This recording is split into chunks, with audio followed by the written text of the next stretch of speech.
Assalamualaikum warahmatullahi wabarakatuh. Hai sahabat pintar kelas 5, jumpa lagi dengan Fat Pro Channel. Kali ini kita akan membahas penilaian harian tema 5 subtema 2 muatan pelajaran IPA. Buat kalian yang baru gabung, silahkan klik tombol like, subscribe, comment, share, dan nyalakan lonceng notifikasinya. Segera kita mulai pembahasannya. Pilihlah salah satu pilihan jawaban yang benar. Soal yang pertama, dalam hubungan makan dan dimakan antar makhluk hidup, tumbuhan berkedudukan sebagai titik-titik.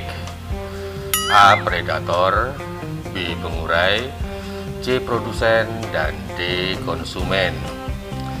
Jawaban yang benar adalah C. Produsen. Tumbuhan sebagai produsen artinya bahwa tumbuhan itu mampu menghasilkan makanan untuk dirinya sendiri dan untuk makhluk hidup lainnya. Kita lanjutkan dengan soal berikutnya. Soal nomor 2. Pada gambar rantai makanan di atas, yang berkedudukan sebagai konsumen tingkat 3 adalah yang bertanda nomor titik-titik.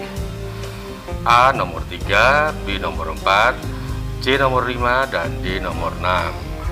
Jawaban yang benar adalah B nomor 4. Nomor 4 adalah ular, dan ular sebagai konsumen tingkat 3.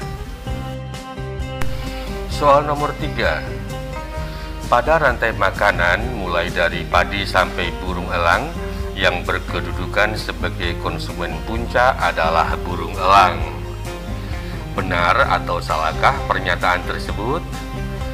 Pernyataan tersebut adalah benar, bahwa elang adalah konsumen puncak. Ketika elang sudah mati, maka dia diuraikan oleh bakteri atau jamur.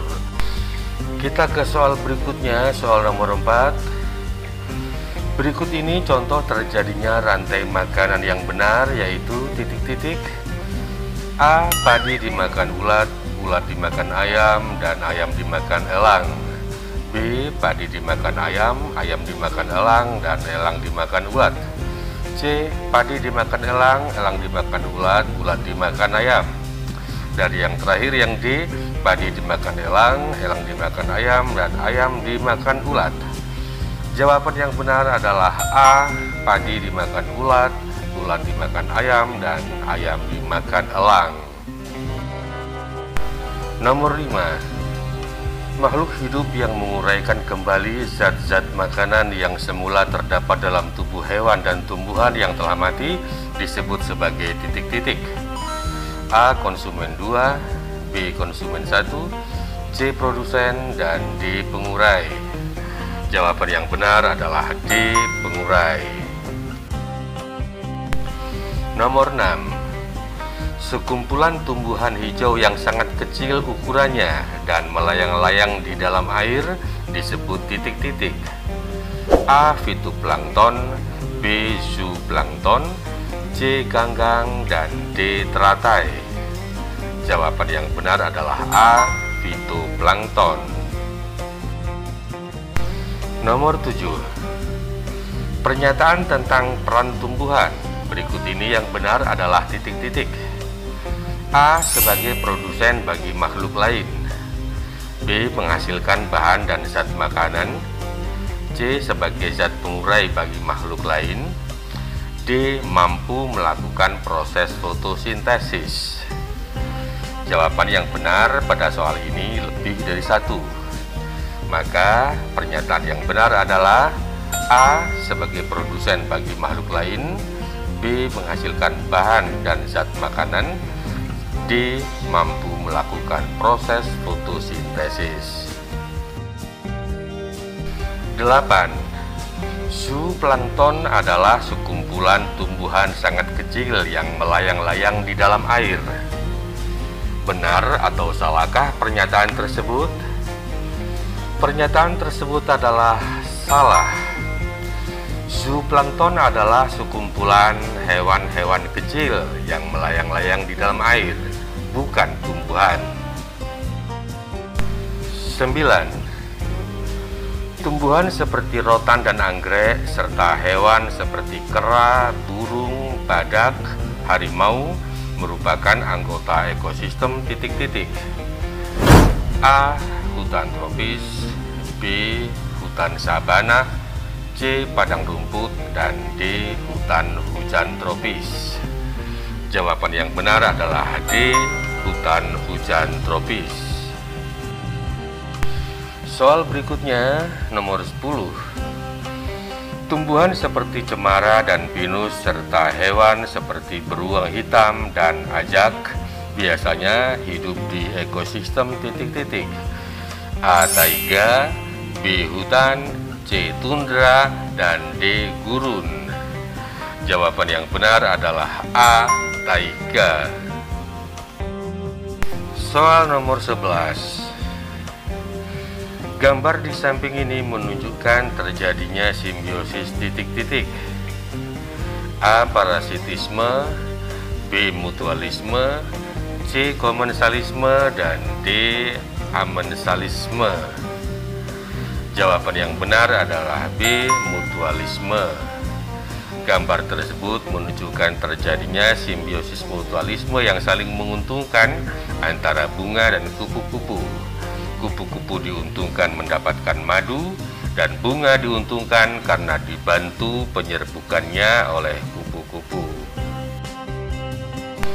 Nomor 12. Sapi membutuhkan oksigen dari hasil fotosintesis tumbuhan. Tumbuhan membutuhkan karbon dioksida dari sisa pernapasan sapi. Kalimat tersebut membuktikan bahwa A. Hewan dan tumbuhan saling membutuhkan, B. Tumbuhan tergantung pada kotoran hewan, C. Tumbuhan dan hewan tak saling membutuhkan, dan D. Tak ada hubungan sama sekali antar keduanya. Jawaban yang benar adalah A. Hewan dan tumbuhan saling membutuhkan. 13. Contoh makhluk hidup yang tidak bersifat parasit adalah titik-titik.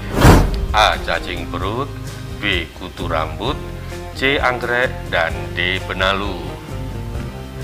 Jawaban yang benar adalah C. Anggrek.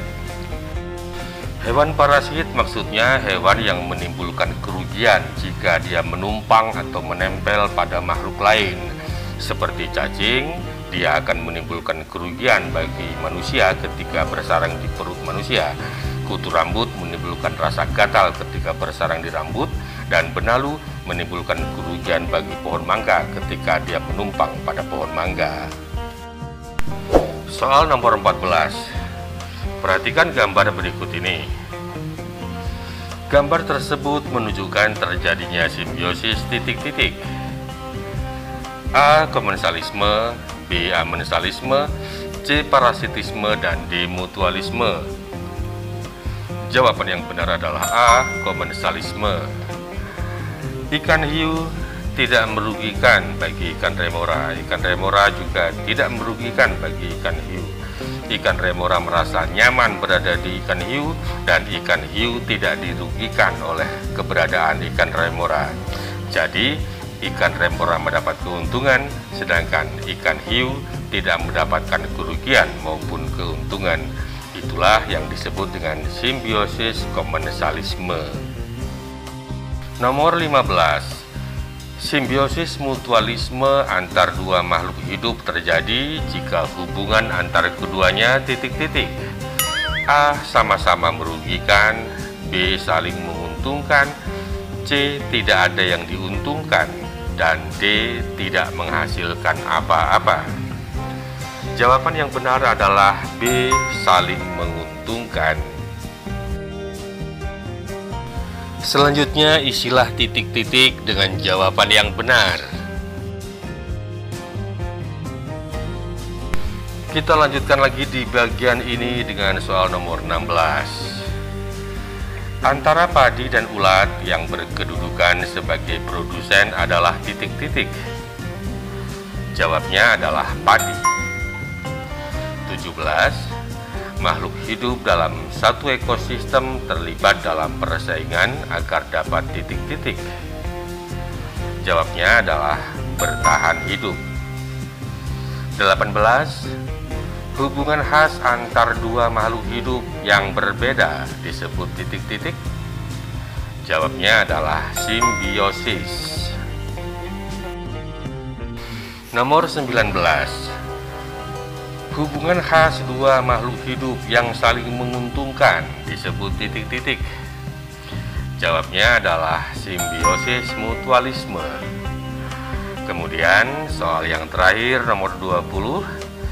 Ketika cacing berada di dalam perut manusia, maka yang terjadi adalah simbiosis titik-titik. Jawabnya adalah